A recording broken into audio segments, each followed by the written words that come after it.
Bonjour à tous, merci d'être là. Bon, déjà 2 jours et demi, Batibat. Le président Repon est en pleine forme.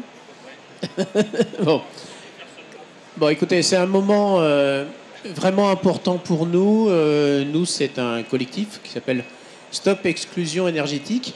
On travaille à accélérer, à massifier la lutte contre la grande précarité énergétique. Le président du collectif va vous présenter ce qu'est notre structure juste après. Moi, je m'appelle Gilles Béraud, j'en suis le directeur.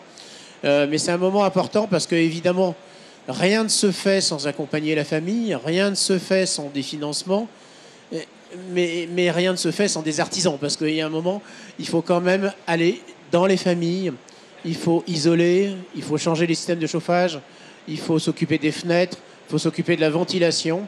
Et tout ça, il faut que ce soit RGE. Alors là, j'ai déjà commencé à dresser la présentation de notre panel. Donc Bernard Saincy, président du collectif. Jean-Christophe Repon préside la CAPEB, qui est la première association, fédération de... Organisation patronale, pardon. Voilà. Grégoire Frère-Jacques est directeur général adjoint de l'ANA. On parlait des financements. Et Daniel représente Calibat, que vous connaissez tous, parce que c'est grâce à Calibat qu'on est RGE. Et parce qu'on est RGE, on démontre qu'on est compétent. Donc on fait plaisir à notre collectif et à la CAPEB. Et on peut être financé par l'ANA, parce que si on n'est pas RGE, on ne l'est pas. Donc on va commencer tout de suite par une présentation très rapide, évidemment, de notre collectif et ce qu'on y fait et pourquoi on est là. Et j'en profite tout de suite pour vous dire qu'on a un stand tout au fond, un peu à droite et au fond. Et notamment, venez expérimenter la fresque de la précarité énergétique. C'est que jusqu'à ce soir, on ne sera pas là demain. Mais venez expérimenter, vous verrez, ça permettra nettement mieux comprendre ce qui se passe. Bernard. Bonjour à toutes et à tous. 2 mots sur l'association Stop Exclusion Énergétique qui regroupe 65 organisations, des organisations, des acteurs économiques, des grandes entreprises, mais aussi des associations caritatives et de défense des droits humains comme ATD Quart Monde et le Secours catholique, des opérateurs de chantier comme Dorémy, Solia, Réseau Ecohabitat, Compagnon Bâtisseurs, et puis des organismes de formation et même des services de l'État. L'idée de cette association, de ce collectif d'organisation, c'est de lutter contre la précarité énergétique avec cette idée que chacun a un bout de la solution, mais il n'y a qu'ensemble qu'on est en capacité de massifier la rénovation performante pour les gens en grande difficulté. Et c'est ça le point de départ de notre association. Et évidemment, on développe des projets, notamment un projet sur lequel je reviendrai, qui sont les territoires zéro exclusion énergétique, c'est-à-dire on a choisi 15 territoires démonstrateurs en France dans lesquels on va produire un effort très important pour rénover l'habitat des gens en grande précarité. Et puis d'autres projets qui sont, par exemple, un institut de formation pour former les gens qui vont accompagner les familles, puisqu'il y a une chose que l'on sait, et j'en terminerai par là pour cette première présentation, c'est qu'il n'y a pas de rénovation performante pour des gens en grande difficulté si les familles ne sont pas accompagnées d'une façon sociale, technique et aussi budgétaire pour aller chercher les aides. Et ça, c'est un enjeu extrêmement important. Et c'est d'ailleurs pour les artisans une garantie, puisque en fait, la famille est accompagnée par un professionnel. Et pour l'artisan, je dirais, c'est beaucoup plus facile d'intervenir. Je vais peut-être ajouter un point. Juste, si on rénovait 500 000 logements individuels de personnes qui sont en passoire thermique et qui ont des faibles revenus, quand on sait qu'une une rénovation globale, c'est à peu près 70 000 euros. 70 000 euros multipliés par 500 000 personnes, ça fait un marché de 35 milliards d'euros. Et c'est un marché qui est pour l'instant pas vraiment investi parce qu'il y a des difficultés sur lesquelles, évidemment, on va revenir avec des artisans extrêmement compétents, mais qui ont aussi besoin d'être accompagnés dans leur façon d'intervenir chez ces familles en particulier. Alors, Jean-Christophe Repon, donc vous êtes président de la CAPEB, originaire du Sud-Est, engagé, et notamment pour le cancer du sein, qui est un sujet, c'est les journées, c'est un moment important. Mais là, il y a l'engagement, c'est est-ce que aujourd'hui, à ton avis, les artisans vont volontiers travailler chez ces familles en grande difficulté de vie? C'est pas facile. On est confronté parfois à la misère, à l'handicap. On a des conditions de travail qui sont parfois compliquées, parce qu'on est dans une passoire thermique. Où on en est? Et à ton avis, déjà, allez, comment on peut avancer par rapport à ça? Parce qu'on parle d'artisans engagés. L'artisan est engagé puisqu'il est sur l'ensemble du territoire. Nous représentons, nous, à la CAPEB, 62 000 artisans adhérents. Et nous essayons de travailler pour une simplification du quotidien et notamment une simplification de la prise en charge de l'aide à la rénovation. Et c'est pour ça que nous travaillons étroitement avec l'ANA pour simplifier ce quotidien de l'entreprise artisanale. Nous avons malheureusement actuellement de moins en moins d'entreprises qualifiées, et je le dis devant le responsable des organismes qualificateurs, Calibat et l'ANA. Et notre volonté, nous artisans, et présidente donc des organisations comme la CAPEB, c'est d'amener de plus en plus d'artisans dans cette démarche en la simplifiant. Et donc nous avons un mandat important de proximité. L'artisan est en ruralité, en proximité, il connaît bien ses familles, il a je dirais, pignon sur rue, il n'est pas délocalisé, il est là récurrent, il travaille de famille en famille, et donc il a besoin d'être présent. Et je pense que notre mission citoyenne d'artisanat, elle est de répondre à cette exclusion énergétique. Alors, nous avons d'autres chantiers de simplification, d'autres chantiers d'accès au RGE que nous menons par ailleurs, mais je pense qu'il est cohérent pour la CAPEB et les artisans d'être présents auprès de vous, de vous accompagner au mieux et de continuer le travail auprès de l'ANA et de Calibat pour que le RGE, le reconnu garant de l'environnement, soit simplifié et que du coup, ces dossiers d'aide en précarité ou très précaire en situation de difficulté de passoire énergétique soient aussi résolus. Et je pense que c'est une mission de l'artisanat que d'être présent dans ce défi. Et nous allons travailler et intervenir au quotidien et dynamiser cette initiative sur l'ensemble du territoire grâce à notre partenariat. Mais est-ce que les artisans sont inquiets? Parce qu'il y a une inquiétude qu'a tout entrepreneur, quel qu'il soit, c'est d'être payé. Et on a parfois du mal à faire passer le message que, justement, quand on travaille au service des gens les plus en grande difficulté de vie, il y a des aides publiques, il y a des caisses d'avance et autres outils techniques, et il y a une garantie d'être payé. Mais est-ce que ce message passe, ou est-ce que c'est aussi notre objet aujourd'hui de dire venez, c'est aussi une garantie d'être payé? Comme disait Bernard, c'est un immense marché. Dans un gage de sincérité, l'artisan, dans ce cas-là, n'a pas peur de ne pas être payé. Il a peut-être peur des fois de ne pas être payé en temps et en heure.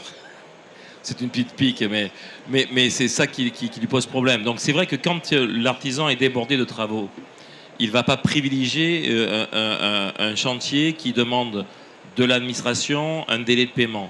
Mais donc on travaille justement, et je pense que c'est notre rôle dans cette vision transversale, de faire comprendre à l'artisan que ça va aller de mieux en mieux avec le payeur public qui est l'ANA, de mieux en mieux avec la qualification, et qu'on a un rôle à jouer pour aider ces familles à revenir à un niveau non précaire énergétique. Donc on a, je pense, un investissement, et c'est aussi pour nous une preuve d'investissement que d'être présent autour de vous, avec vous, pour travailler dans ce sens-là.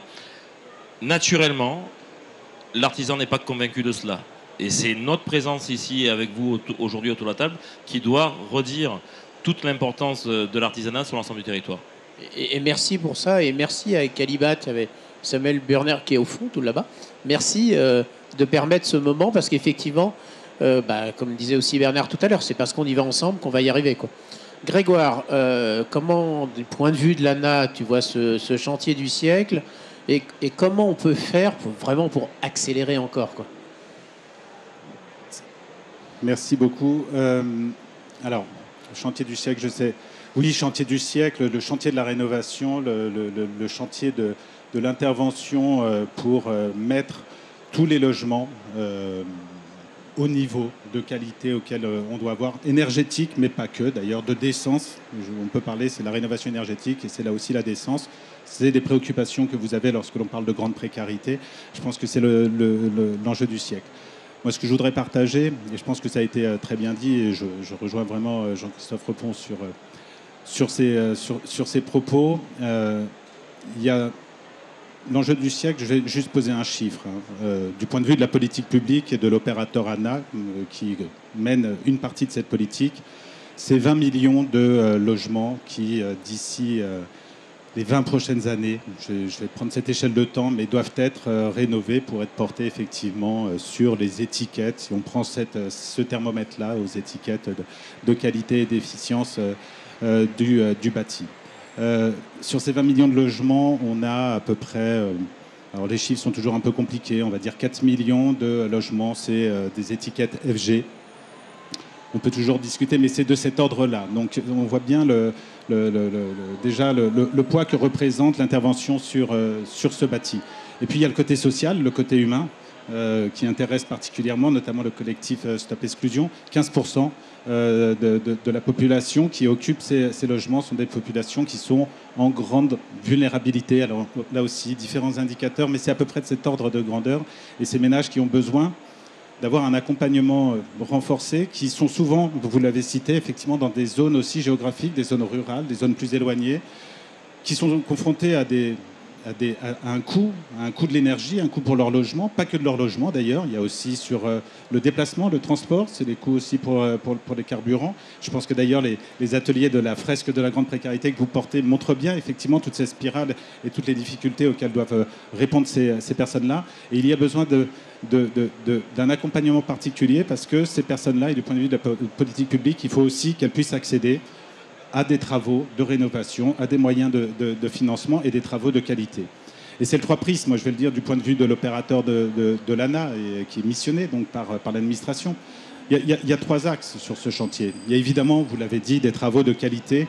Et ces travaux de qualité, ils se font parce qu'il y a de la formation, il y a de la compétence, il y a de la proximité. Je pense que là-dessus, vraiment, le président de la CAPEB ne dira pas le contraire, et ça fait partie de ce que l'on cherche effectivement à travailler ensemble. La reconnaissance par un label. Alors oui, parce qu'il y a des formalités administratives, et je pense que le chantier qui a été rappelé par le Premier ministre hier dans sa déclaration de politique générale, il faut aussi simplifier les sujets autour du RGE. Je pense qu'on en est convaincu, mais il faut aussi ce gage de qualité. Mais je pense que tout le monde est mobilisé autour de cet objectif. Il faut sécuriser le ménage, on l'a dit. Sécuriser le ménage, évidemment, c'est financièrement. Alors, je vais poser le pavé dans la mare. Oui, il y a des aides publiques qui sont, du point de vue de l'ANA, et moi je raisonne, ça fait quelques années maintenant que je suis à l'ANA, je regarde l'évolution des niveaux de financement possibles pour des ménages.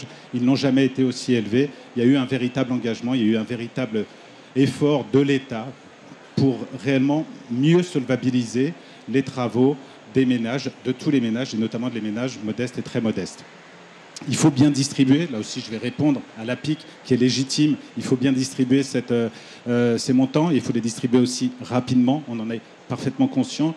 On travaille vraiment pour s'améliorer, pour trouver les bons processus. Du point de vue de l'opérateur, évidemment, je le redis et vous le savez tous, on a un sujet évidemment de sécuriser le fait que l'on finance non seulement des travaux de qualité, mais aussi des vrais travaux. Je ne vais pas m'étendre sur les questions de fraude, mais c'est des vrais sujets. Je sais que vous êtes tous sensibles et particulièrement mobilisés. C'est un travail aussi conjoint. Mais on s'améliore pour que cette distribution, effectivement, de l'aide publique vienne solvabiliser le projet du ménage.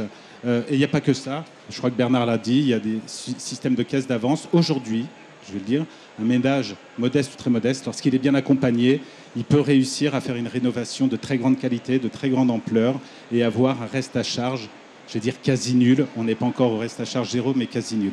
Mais il y a un sujet qui est très très important, sur lequel on doit encore travailler, c'est le troisième axe, c'est de permettre à tous les ménages de savoir qu'ils peuvent accéder à ces travaux. Et ça, c'est effectivement d'aller aussi convaincre, d'aller faire prendre conscience à un ménage que non seulement il peut faire ses travaux, mais des travaux de très grande ampleur, et qu'il peut être accompagné pour effectivement s'adresser des artisans et des entreprises de qualité. Ça, c'est tout le rôle effectivement de l'accompagnement et de cette articulation que l'on doit faire entre les pouvoirs publics, nos dispositifs, des associations, effectivement, ou des collectifs comme Stop Exclusion, des accompagnateurs et puis les artisans. Je pense que pour tout le monde, parce que c'est du temps, je pense que les artisans, vous ne me contredirez pas, n'ont pas forcément le temps d'aller faire tout ce travail évidemment social et c'est pas le métier. Mais il faut évidemment pouvoir répondre et être disponible lorsque il y a un projet qui est solvabilisé, c'est très important, émerge. Et c'est vraiment sur cette construction, cette articulation entre nous tous et très localement, enfin, j'insiste là-dessus, et c'est un des projets autour du service public, alors qui s'appelle France Rénov', que l'on déploie dans les territoires, de dire qu'il y a des points de contact dans lesquels on peut s'identifier, on peut être mis en relation pour effectivement faire cette bonne articulation et qu'il n'y ait pas de déperdition d'énergie. Merci. Alors, on parle qualité parce qu'effectivement, quand on est en très grande difficulté de vie, qu'on est face à de l'handicap, des enfants malades, etc., on a besoin de qualité. Donc, peut-être un rappel quand même sur ce qu'est le RGE, parce que tout le monde parle du RGE, et je ne parle pas seulement de définir l'acronyme, mais au-delà, et comment on devient un RGE, et effectivement, ce qu'on entend de plus en plus. Au moment, il y a des chaises, hein, si vous voulez... vous entrez, vous sortez, vous faites comme vous voulez. Comment on devient RGE et est-ce qu'effectivement on manque, nous on a l'impression sur le terrain de manquer, d'avoir des difficultés parfois à convaincre des artisans. Où en est-on concrètement? Micro à côté, voilà. Bonjour à toutes et à tous. Donc Daniel Jacquemot, je suis le directeur de la politique technique de Calibat. Donc je vais quand même succinctement vous rappeler quand même ce qu'est Calibat. Donc Calibat, c'est une association loi 1901 qui a été créée en 1949, donc on y a déjà un certain recul. Donc Calibat, on a une représentation locale nous aussi, donc il y a 35 agences Calibat. Donc vous avez localement, les artisans peuvent trouver dans 35 agences des correspondants Calibat. Donc on a 160 collaborateurs. À Calibat, il y a quand même 52 000 entreprises qui sont qualifiées. Sur ces 52 000, il y en a 40 000 qui sont RGE. Donc j'expliquerai un tout petit peu après succinctement comment on devient RGE. Donc les qualifications Calibat et la mention RGE, ce n'est pas attribué par des permanents Calibat, mais c'est attribué en fait par des commissions qui attribuent ou qui n'attribuent pas, ou qui renouvellent ou qui ne renouvellent pas les qualifications Calibat. Et il y a en France quand même 160 commissions Calibat qui se réunissent pour attribuer les qualifications. Donc c'est sûr que pour les personnes qui sont en grande précarité, il faut incontestablement, il ne manquerait plus que ça d'ailleurs, que les travaux soient mal faits.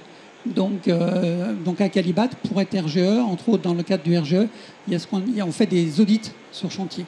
Donc l'année passée, pour vous donner un ordre d'idée, on a quand même fait près de 19 000 audits. Donc cette année, on tape plutôt sur 20 000.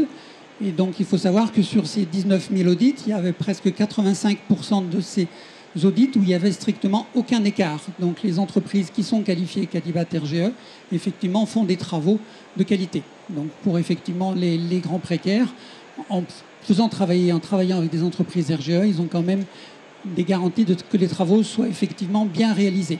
Et nous, si d'aventure il y avait effectivement un souci avec une entreprise Calibat, on a un service plainte et réclamation. Et pour vous donner un ordre d'idée, l'année passée, il y a eu plus de 300 plaintes. Sur les 300 plaintes, il n'y en a vraiment que 170 qui étaient des entreprises vraiment qualifiées Calibat.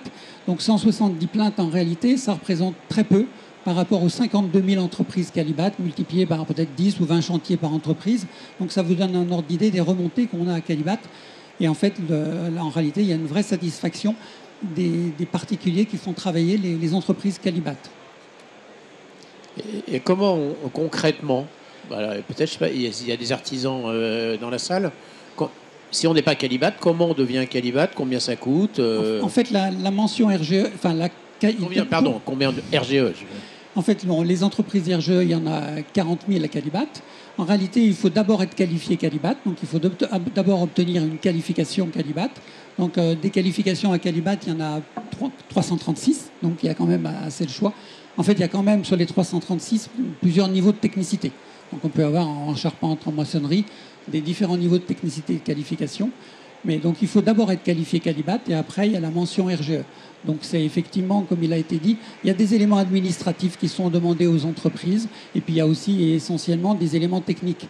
Depuis, on a mis en place la possibilité pour réussir à aller chercher nous-mêmes les éléments administratifs. Il y a beaucoup d'éléments administratifs que l'on peut nous-mêmes récupérer sans le demander aux entreprises. Et surtout aussi pour simplifier, pour que ce soit beaucoup plus facile pour les entreprises, on a mis en place une dématérialisation totale de l'accès pour les entreprises. Donc le dossier de première demande, le dossier de révision, le questionnaire de suivi annuel, tout est maintenant dématérialisé à Qualibat.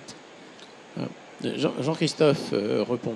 C'est compliqué, non, quand même. Alors, quand on n'est pas spécialiste... Non, mais Daniel est très clair dans sa présentation. Moi, je regarde juste les têtes des gens qui nous écoutent et qui, à chaque fois, font comme ça.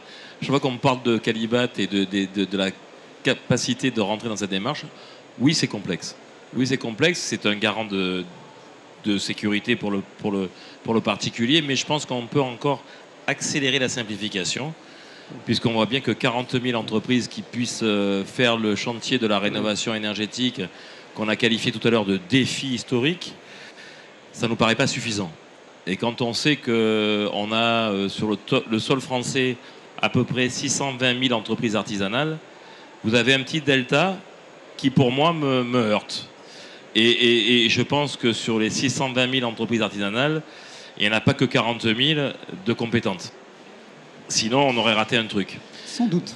Donc, si on veut faire matcher les 40 000 qui sont vertueuses et qui sont dématérialisées et qui sont donc rassurantes pour le particulier, on doit pouvoir faire passer une partie de ces 620 000 vers cette démarche vertueuse du RGE, parce que nous, on veut aussi lutter contre la fraude. Notre but étant que l'argent public de nos impôts aille vraiment à la rénovation énergétique et non pas à une fraude massive. Et pas de polémique, mais je m'aperçois, j'ai cru comprendre qu'on n'avait pas arrêté cette fraude, malgré la complexité et la vérification. Donc il faut que, si on veut être cohérent sur nos impôts et la capacité qu'on aura de faire plus de rénovation pour le précaire et le très précaire, il faut qu'on ait plus d'artisans qui soient contrôlés,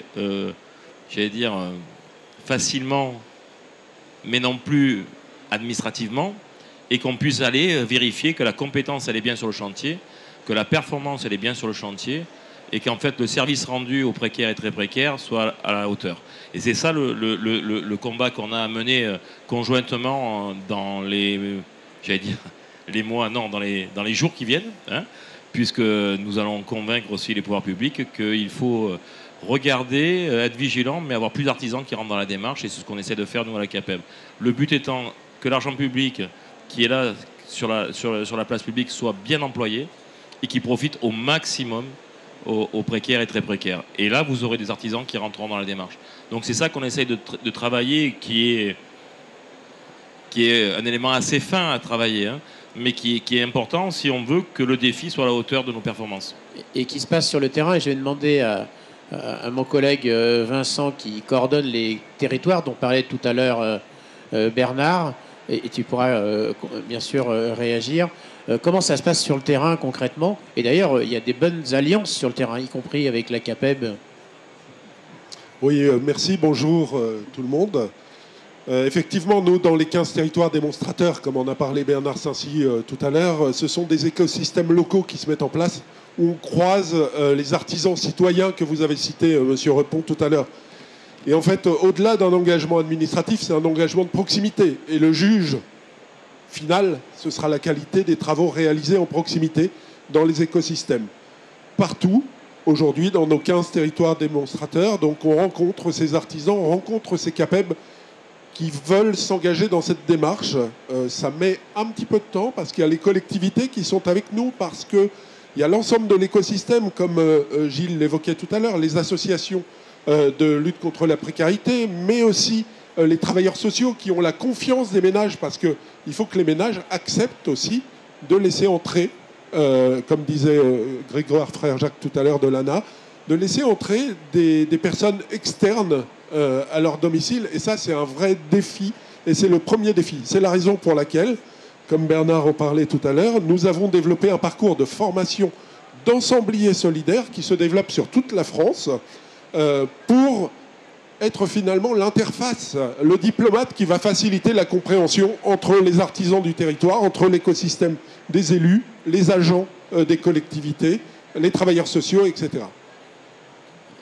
Et d'ailleurs, on va aussi proposer une formation très courte pour les artisans, des formations 3 fois une journée sur 3 ans, très courte. Rassurez-vous. Évitons les interfaces trop nombreuses qui ne simplifient pas. C'est ça que je veux dire.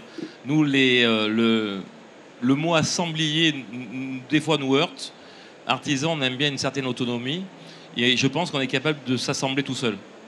Alors là voilà. On ne parle pas des assemblages d'artisans, mais bien d'ensemblier, d'organiser le marché, la médiation sociale, la collectivité, rechercher le financement, là, oui. Gérer un problème parce que la personne est handicapée, gérer le déménagement parce que parfois il y a des sites occupés, mais on n'y arrive pas toujours. L'ensemblier solidaire, c'est celui qui accompagne de bout en bout la famille. Après, l'ensemblier solidaire, il travaille bien quand il y a un groupement d'artisans constitué. C'est pas tout à fait son boulot à lui de créer le groupement d'artisans. Ça nous va bien. Bernard. Oui, je confirme. C'est en fait une assistance à maîtrise d'ouvrage sur l'ensemble du projet avec un ensemblier solidaire social et économique, évidemment, puisqu'on parle de chantier du siècle, mais moi j'insiste beaucoup sur le fait que c'est un chantier social du siècle, c'est-à-dire que c'est considérable le travail qu'il y a à faire. Et donc, dans ce cadre-là, assistance à maîtrise d'ouvrage, un facilitateur qui va être, l'interface avec les artisans, ça va faciliter le travail des artisans, ça va les mettre en confiance, la famille aussi, pour étudier les devis, par exemple. Et donc là, on peut créer, et c'est ça la logique fondamentale, c'est une logique multi-acteurs. C'est-à-dire qu'on arrivera à vraiment à adresser le problème de la précarité énergétique que si on s'y met tous dans les spécificités. Par exemple, notre rôle, c'est pas de former des artisans, c'est de sensibiliser, et sensibiliser à l'intervention dans une famille en grande précarité. C'est ça le sujet qu'on essaye de développer. Les artisans, ils ont les compétences techniques, ils ont des centres de formation un peu partout. Nous, ce qu'on fait, c'est simplement comment est-ce qu'on va aider l'artisan à être confortable avec une famille qui est en difficulté. Et c'est ça notre formation de 3 jours qui se développe sur une période de 3 ans. Ce n'est pas 3 jours d'affilée, mais ça permet de créer un climat qui est favorable au développement de la rénovation pour les gens en plus grande difficulté. Et ça demande une dimension d'accompagnement en particulier.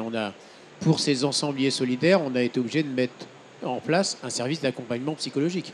Parce qu'on est face à parfois des situations extrêmement compliquées à gérer. Grégoire. Non, pour réagir, parce que c'est vraiment, c'est très très important. Cette articulation, effectivement, sur ce rôle des acteurs, sur ce rôle à la fois donc de l'accompagnateur, l'accompagnateur qui peut être renforcé. On peut dire aussi que c'est une assistance à maîtrise d'ouvrage, parce que finalement un propriétaire c'est un maître d'ouvrage non professionnel. Donc voilà, cet accompagnement, c'est vraiment une interface entre le ménage qui veut réaliser des travaux, entre les artisans qui vont contribuer et qui vont réaliser ces travaux, et pour apprendre aussi à bien définir à la fois le projet et se comprendre, parce que la réalité, c'est que aussi, vous le savez mieux que moi, parfois c'est compliqué, évidemment, les relations avec, encore une fois, un maître d'ouvrage qui n'est pas professionnel, et puis avec les pouvoirs publics, notamment pour le financement. Alors, pouvoirs publics, et puis certaines structures aussi qui sont privées. On parlait des caisses d'avance. On a aujourd'hui le bouclage du financement. C'est forcément complexe dès qu'il y a de la mobilisation financement, mais il y a l'aide directe de l'État.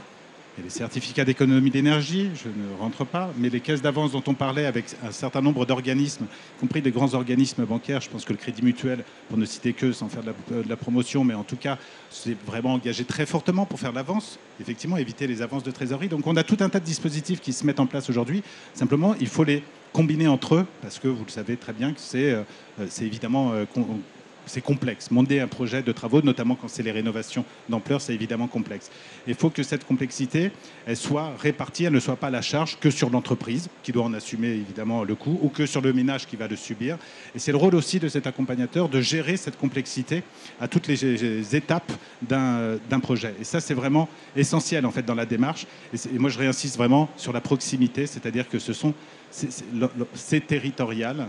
Et on développe aujourd'hui, au sein de cette de notre politique publique et dans les relations que l'on a avec vous. On l'a évoqué, on mobilise les collectivités locales. On a des guichets de proximité qui se déploient dans tous les territoires, les espaces Conseil France Rénov'. Ils sont en train de monter en puissance, mais ce sont des guichets de proximité à la fois pour des ménages, mais comme d'ailleurs pour des entreprises et pour des artisans, pour créer effectivement ces ponts, ces liens qui permettent effectivement qu'il y ait une fluidité dans les échanges. Tout n'est pas parfait encore, c'est en train d'être construit, mais encore une fois, on est en train de penser le projet qui va durer pendant les dizaines d'années à venir. Donc c'est bien ça qu'on est en train de construire aujourd'hui collectivement. Merci, on n'est déjà pas très très loin de la fin, ça va très très vite sur Batipat. Et effectivement, comme disait Jean-Christophe Repon, sur des sujets, on a quelques jours. C'est un peu le moment de faire passer le message. Daniel Jacquemot, donc, est directeur technique, c'est pas l'appellation exacte, mais c'est à peu près ça. Oui. Voilà. Qu'est-ce qui vous manque pour qu'on aille plus vite? Alors, il y avait des projets de simplification, donc nous on est prêt, dès qu'effectivement ça sera finalisé, on est prêt à les mettre en place. Moi je citerai qu'un exemple simplement de simplification. Il y a des catégories qu'on appelle critiques qui multiplient par 2 éventuellement le nombre d'audits pour les entreprises. Si ça disparaissait, ça pourrait aussi être un élément qui allège les coûts et le temps passé par les entreprises. Donc il y a un projet en cours. Calibat a fait quelques suggestions aussi, donc on attend que ça sorte au plus vite pour le mettre en place. Merci, on continue le tour de table en conclusion. On n'a pas parlé ni par geste ni d'ampleur. On tend tous à ce que les rénovations soient les plus performantes possibles. Et donc, que ce soit avec des gestes, que ce soit de la rénovation globale, je pense que l'objectif, on le partage, même si on peut avoir des points de discussion. Je dirais pas qu'est-ce qui manque aujourd'hui. Je trouve que aujourd'hui, dans le paysage, on a énormément de choses qu'on peut améliorer, mais toutes les briques sont là. On a des briques sur le financement, on a des briques sur des réseaux d'entreprises, d'artisans qui sont compétentes. Il faut effectivement accélérer parce que peut-être qu'il y a besoin de plus, effectivement, pour répondre à tous ces enjeux. Il faut simplifier le RG, mais en fait, les briques sont là. Je pense qu'il faut les articuler au mieux entre elles. Aujourd'hui, on a un paysage qui est complexe. Et finalement, l'accompagnateur, à un moment donné, dans le parcours des ménages, c'est aussi une de ces briques qui permet de fluidifier. Merci. Il est aussi au service de l'artisan, l'accompagnateur. Jean-Christophe Repon. Et après, on va signer cet appel. On a tenté d'opposer souvent la rénovation d'ampleur, la rénovation par geste, alors que pour l'artisanat, il n'y a pas de sujet. Il faut aller au maximum sur une rénovation d'ampleur. Maintenant, le marché, souvent, ne permet pas d'y accéder. Et donc, il ne faut pas interdire le premier geste qui permet d'aller dans cette démarche. Sur l'exclusion énergétique, sur la précarité, c'est différent. Il nous semble important qu'avec le financeur, on puisse aller directement sur la rénovation d'ampleur, puisqu'on est sur un financement quasiment de la totalité de la précarité. Et là, c'est un autre sujet. Nous, on essaye de mettre en cohérence le marché et les ambitions du défi de la décarbonation qu'on a engagé. Et c'est ça qui est important pour nous. C'est comment on arrive à décarboner en 2050 et comment on a cette trajectoire. Si le monogeste, additionné à un autre monogeste, fait de l'ampleur, il faut y aller. Si on peut faire de l'ampleur de suite, il faut le faire bien évidemment. Et c'est dans ce cadre-là que nous aurons, nous, CAPEB, toute notre position à dire. Et c'est pour ça que nous sommes avec vous aujourd'hui, pour aller sur de l'ampleur quand on peut le faire. Et souvent, le cas de la précarité l'impose. Merci. D'autant que ce n'est pas parce qu'on est en grande difficulté de vie qu'on n'a pas aussi l'envie d'aller plus loin vis-à-vis du climat. Et que parfois on est même dans la culpabilité parce qu'on a une vieille chaudière qui marche mal et qu'on pollue plus qu'un bâtiment parfaitement adapté et rénové. Bernard, c'est rapide, mais une conclusion. On a quand même oublié de dire qu'il y avait quelque chose qui avait changé depuis 2024, c'était le dispositif Mon Accompagnateur Rénov', qu'on n'a pas cité, et Mon Accompagnateur Rénov' renforcé. Ça a changé la donne puisque ça nous permet d'avoir ces accompagnateurs pour les familles. Mais ce qui unit le collectif, c'est le sens profond de ce qu'on fait et pour qui on le fait, pour la dignité des personnes dont on rénove le logement. Et ça, je pense que c'est ça qui unit différents acteurs. Ça a un sens, ça a une portée, et c'est à portée aussi, c'est-à-dire que c'est faisable. Parce que souvent, quand on parle de rénover le logement des personnes en grande précarité, tout le monde dit oui. Mais dès qu'on a le taux tourné, tout le monde dit oui, mais c'est pas possible. Et bien nous, notre conviction, c'est que c'est possible, et que c'est possible parce qu'on peut s'y mettre tous. Et on va y arriver. Merci d'avoir été avec nous. On va maintenant signer cet appel qu'on va diffuser largement. N'hésitez pas à nous rejoindre sur les réseaux sociaux et autres, à l'élargir. J'espère qu'il y a des artisans parmi vous. Vraiment, c'est extraordinaire d'être au service de ces familles-là. Et pour ceux qui veulent devenir accompagnateurs, c'est aussi un métier d'avenir. Merci encore à Batimat.